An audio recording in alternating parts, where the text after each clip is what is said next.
ರೋಪನಗಳು ಹೋಗಿದ ತಕ್ಷಣ ನೀನು ಹಿಂಗ್ ಮಾಡಿಲ್ಲ ಹಂಗ್ ಮಾಡಿಲ್ಲ ಅಂತ ಹೇಳ್ಬಿಟ್ಟು ನಮ್ಮನ್ನು ಗುರಾಯಿಸ್ಕೊಂಡು ನೋಡ್ತಾರೆ. ರೋಪಗಳಾಗ್ತಾರೆ ನಮ್ಮ ಮೇಲೆ.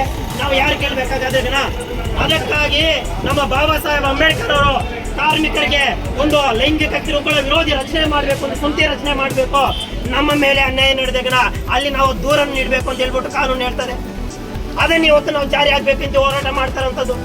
ನಮಗೆ ಕನಿಷ್ಠ ವೇತನ ಇಲ್ಲಿ ಆಶಾ ಕಾರ್ಯಕರ್ತರಿದ್ದಾರೆ, ಕೇವಲ 9,000, 5,000, 6,000, 7,000 ಸುಮಾರು ಸಾವಿರಾರು ಜನ ಫ್ರೀಡಂ ಪಾರ್ಕ್ ಅಲ್ಲಿ ಹೋರಾಟ ಮಾಡೋ ಲಾಠಿ ಏಟು ತಿಂದಿದ್ದಾರೆ, ಕಾಲುಗಳು ಮುರ್ಕೊಂಡಿದ್ದಾರೆ, ಕೈಗಳು ಮುರ್ಕೊಂಡಿದ್ದಾರೆ, ಜೈಲಲ್ಲಿ ಹೋಗಿ ಇವತ್ತು ಕೇಸ್ಗಳನ್ನು ಸುತ್ತಾಡ್ತಾ ಇದ್ದಾರೆ. ಏತಕ್ಕಾಗಿ ಅವ್ರು ಹೋರಾಟ ಮಾಡ್ತಾ ಇರೋದು? ನಮ್ಮ ಹಕ್ಕುಗಳಿಗಾಗಿ. ನೋಡಿ ಸ್ವಾಮಿ, ಕೇಂದ್ರ ಸರ್ಕಾರ ಮತ್ತು ರಾಜ್ಯ ಸರ್ಕಾರಕ್ಕೆ ಇವತ್ತು ಕಾರ್ಮಿಕರ ಸಂಘಟನೆ ಎಚ್ಚರಿಕೆ ಕೊಡ್ತಾ ಇದೆ.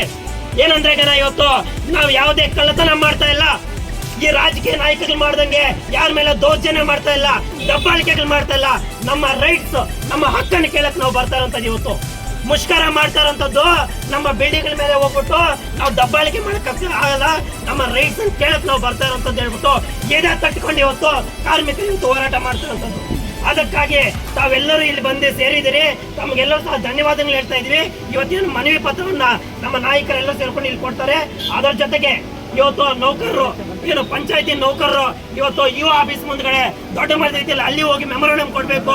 ಇವತ್ತು ಪಂಚಾಯತಿ ನೌಕರರ ಮೇಲೆ ಇವತ್ತು ದೌರ್ಜನ್ಯಗಳು ನಡೀತಾ ಇದೆ, ದಬ್ಬಾಳಿಕೆಗಳು ನಡೀತಾ ಇದೆ, ಜಲಗಾರರ ಮೇಲೆ ದಬ್ಬಾಳಿಕೆಗಳು ನಡೀತಾ ಇದೆ, ವಾಟರ್ ಮ್ಯಾನ್ಗಳ ಮೇಲೆ ದಬ್ಬಾಳಿಕೆಗಳು ನಡೀತಾ ಇದೆ. ಅವ್ರಿಗೆ ಕನಿಷ್ಠ ವೇತನ ಇಲ್ಲ ಅಂತ ಹೇಳ್ಬಿಟ್ಟು ಇಒ ಆಫೀಸ್ ಮುಂದ್ಗಡೆ ಹೋರಾಟ ಮಾಡ್ತಾ ಇದ್ವಿ. ಇಲ್ಲಿ ಮುಗಿಸ್ಕೊಂಡು ಇಲ್ಲಿಂದ ಹೋಗುವಂತದ್ದಲ್ಲ, ಎಲ್ಲರೂ ಕೂಡ ಅಲ್ಲಿಗೂ ಬರ್ಬೇಕಂತ ತಮ್ಮಲ್ಲಿ ವಿನಂತಿ ಮಾಡ್ಕೊಂತ ಇದೀನಿ. ಈಗ ಮೆಮೊರಾಂಡಮ್ ಅವ್ರು ಕೊಡ್ತೀವಿ.